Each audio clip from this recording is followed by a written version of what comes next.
इसकी चास भी लगती है दिए में। जैसे अब देवी के लिए कोई भी दिया जगा रहे हैं, लेकिन रूह गुलाब का प्रयोग करेंगे गौ घृत के साथ। देखो पेपर पेन आपको दिया है, आपको याद नहीं रहने वाला कुछ भी बता रहा हूँ, हालांकि इसको अंकों में डालूंगा, पर चाहें तो लिख भी सकते हैं, और अगर समझना बहुत अच्छा तो समझ भी लीजिए, फिर वो भी ठीक है। और कॉपी फट सकती है, कोई चुरा सकता है, कोई ले जा सकता है, कहीं गल सकती है, कोई इसको गुम कर सकता है, या मैं इस पर डिपेंड हो जाऊंगा। लाइट नहीं आ रही मेरे घर में तो कॉपी को पढ़ूंगा कैसे, या कॉपी कहीं मतलब कुछ भी उसके साथ रहेगा जो विद्या दूसरी जगह जा रही है, तो अब मेरे दिमाग में है, तो और मैं अभी भी उसको 50% पढ़ा सकता हूँ जितना उन्होंने मुझे 25 साल पहले पढ़ाया था, जैसे उन्होंने मुझे पढ़ाया था। तो ये एकाग्रता की बात है, आप सब भी कर सकते हैं और आप कर ही रहे हैं, इतने ध्यान से सारी चीज़ों को सीख रहे हैं। तो अगर समझ के सीख के याद रख सके तो अच्छा है। कुछ टेक्निकल टर्म्स हो तो नोट भी कर सकते हैं फिर, क्योंकि आप कई बार फिर बाद में सवाल भी करते हैं, पर अगर समझ के लिखेंगे तो और बढ़िया ढंग से काम करेगा। रूह गुलाब देवी के सभी स्वरूपों के लिए। रूह मोतिया विष्णु से संबंधित, या रूह मोगरा विष्णु से संबंधित। विष्णु लिबरल है लेकिन थोड़ा चंदन से परहेज करेंगे। चंदन सिर्फ शिव के संबंधित सभी स्वरूपों में। रूह चंदन भी हमारे पास रखा हुआ है, सैंडलवुड, ये रूह चंदन है। ये भी लगभग कलर आसपास के ही होते हैं इनके, रूह गुलाब के और चंदन के। ये रूह चंदन है, और येलो कलर वाले चंदन की रूह का ही इस्तेमाल किया जाता है, रेड चंदन का नहीं करते। रेड चंदन को आहुति में प्रयोग करते हैं। तो ये सैंडलवुड ये शिव से संबंधित सभी स्वरूपों में। शिव सीधे सीधे शिव, शिवलिंगम, शिव के जितने अवतार, इवन हनुमान जी को भी चलेगा। हनुमान जी भी शिव के ही अवतार हैं, उनको भी चलेगा। और हनुमान जी के लिए एक और बहुत अच्छी चीज चलती है, रूह चमेली।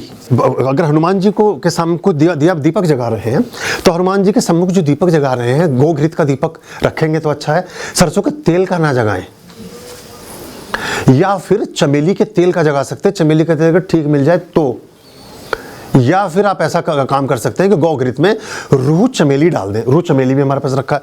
तो ये और इसमें आता है एम्बर, एक आता है इसमें एम्बर। एम्बर थोड़ा सा महंगा है, रूह एम्बर, ये डार्क कलर का होता है। तो एम्बर का प्रयोग करते हैं हम काली से संबंधित प्रयोगों में, उच्चाटन की चीज़ों में, मारण की चीज़ों में, सम्मोहन की चीज़ों में, वशीकरण में, ऐसी चीज़ों में। थोड़े तंत्र की विधियाँ आएंगी, जब आप सेकंड स्टेप में जाएंगे तब आप समझेंगे। और इनिशियली अगर करना चाहें तो शिव की धुनी में भी, शिव की धुनी में, काली की धुनी में, तंत्र के प्रयोगों में प्रयोग होता है इसका। या फिर छिन्नमस्ता हैं, धूमावती हैं, बगला हैं, उसमें बगला में भी एम्बर चलता है, बहुत अच्छा चलता है, बहुत सीधे सीधे एक्सेप्ट करती हैं इसको। और ये ऐसा करके हम इसको यूज़ करते हैं। लेकिन बगला रूह गुलाब भी चलेगा उनको, बगला को, तो ये हमें ऐसा करना पड़ता है। रूह हल्दी भी आता है, इत्र हल्दी भी आता है, सभी चीज़ों के इत्र आते हैं, वो अच्छे से प्रयोग करते हैं। होता क्या है, ये जो एनर्जी हैं, जो देवी देवता हैं, वो पर्टिकुलर एक न एक सुगंध की तरफ आकर्षित होते हैं। शास्त्र का विधान यह है कि वो किसी न किसी तरह की सुगंध की तरफ आकर्षित होते हैं, जितने भी हमारे देवी देवता हैं। अब एक तो देवता हैं और एक लेवता हैं। ये जरा रख लीजिए, ये नीचे कभी गिर, हाँ इधर रख, हाँ, या इनके इधर कहीं कोई संभाल के रख लो पीछे को। तो हमारे यहाँ जो देवता हैं वो भी हैं और लेवता भी हैं। ऐसे हमारे गुरु भी हैं, उनमें गुरु देवता भी हैं और लेवता गुरु भी हैं। लेवता गुरु ज़्यादा हैं, देवता गुरु कम हैं। देवता मतलब देने वाला, लेवता मतलब लेने वाला, सीधी बात। मतलब मैंने बनाया, ये कोई शब्द कहीं शास्त्र में है नहीं, कभी आप उलझ जाओ ढूंढने लोगों बैठ के कहीं किसी किताब में कि लेवता कौन सा था जी, लेवता मिला ही नहीं आज तक। तो वो अपने अड़ोस पड़ोस में मिलेगा, गली मोहल्ले में, घर में, वो सब ज़्यादातर लेवता गुरु बहुत हैं, लेवता बहुत ज़्यादा है, देवता तो बहुत कम है। पर हमारे यहाँ बहुत सारे देवता भी हैं, ऐसी बात नहीं है, ज़्यादातर देवता ही हैं हमारे यहाँ। तो अच्छी सॉल है सब, तभी आप यहाँ बैठे हैं।